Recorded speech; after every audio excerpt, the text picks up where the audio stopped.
the Eco Challenge really pushes you way beyond any physical limits. So much so you have to rely not just on your physical strengths, but on your mental and spiritual resources. It's the world's toughest competition. The Discovery Channel Eco Challenge. This expedition race is an 11-day, 315-mile adventure, pitting competitors against the clock and the forces of nature. 4 athletes, men and women, make up each of the 55 teams. More than any other event, the Eco Challenge tests racers' mental resolve and physical fortitude. It's really just putting one step in front of the other. Just keep reminding yourself and your teammates that it might take a while, but you'll definitely make it. Competitors will confront their deepest fears, overcoming them, or yielding to the voice that whispers, surrender. We have a problem down here. We need this helicopter for an emergency evacuation. Injury and illness will defeat some. Others will press on, against all reason. You just gotta keep going. Say shut up and keep going. Just don't listen to yourself.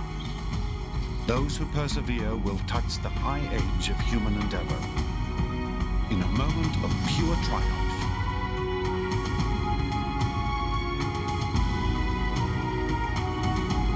The Discovery Channel Eco Challenge.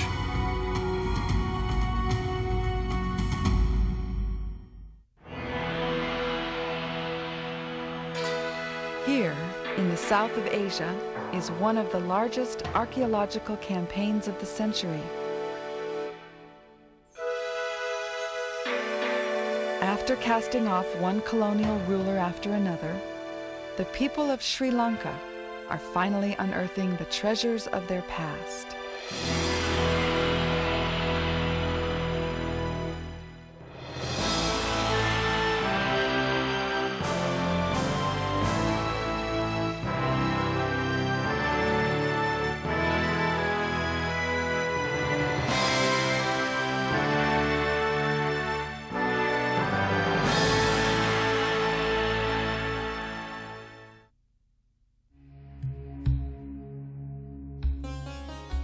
Sometime between 540 and 450 BC, the man we know as Buddha attained enlightenment by realizing what he called the Dharma, or truth.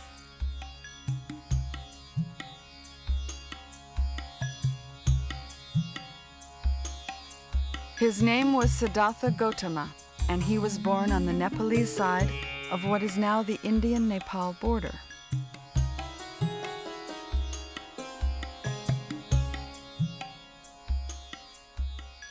Buddha is actually the title he was given, meaning enlightened or awakened.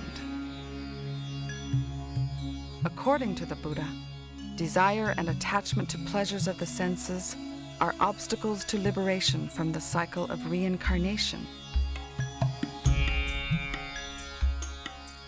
This liberation, or state of nirvana, means the total eradication of greed, hatred, and delusion.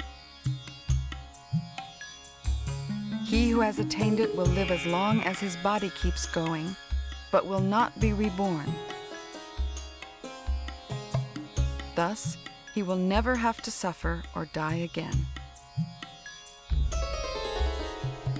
The story goes that once the Buddha himself attained enlightenment, he was tempted to rest content. But the king of his gods convinced him to communicate his discovery of the truth.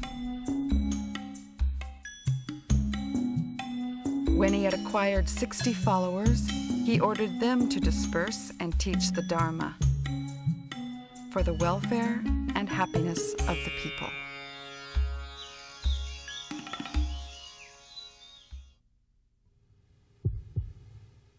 We ate and drank in the tunnels. We conducted all our activities in the tunnels. We taught classes and sang in the tunnels. After a while, we got used to living there. We had forgotten we were living underground.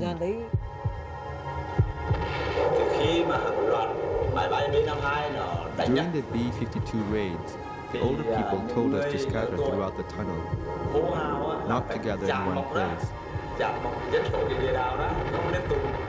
But we were young and impulsive, and so we would gather in groups of 5 to 7. And to fight our fear, we would shout and sing while bombs exploded above us.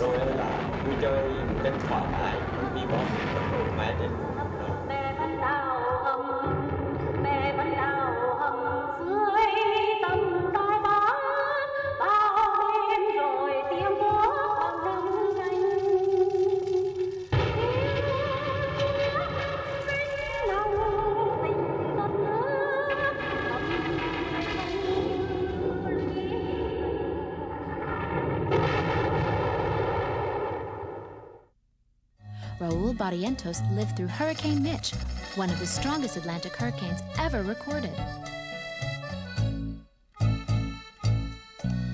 Raul is an adventurous 15-year-old with many hobbies.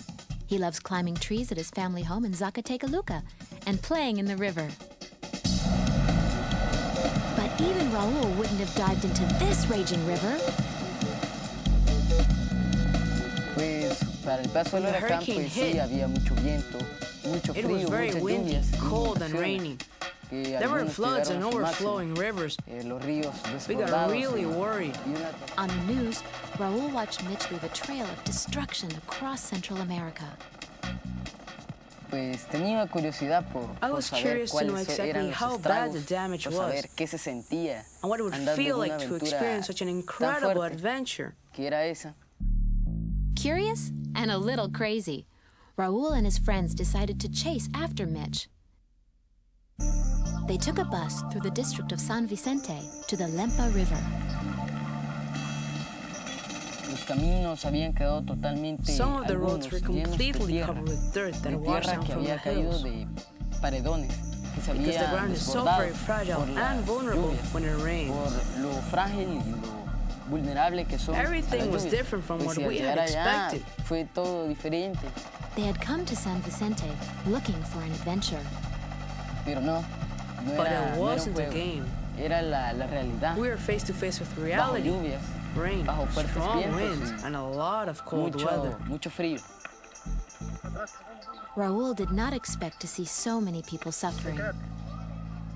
Looking around, seeing all the children who suddenly lost their parents, their animals, and their homes, to know how difficult it must have been for them. I imagine that the same thing could have happened to me or my family. I wouldn't wish that on anyone. Rescue workers were far outnumbered by the people that needed help. When we noticed what a difficult job they had before them, we decided to volunteer to help out. We helped them by unloading and distributing supplies to people. Raul and his friends work with local villagers against strong winds and rain. Flooding forced some 500,000 Salvadorans from their homes. Somehow, I felt that I could have died here in the flood waters. But thank God that didn't happen.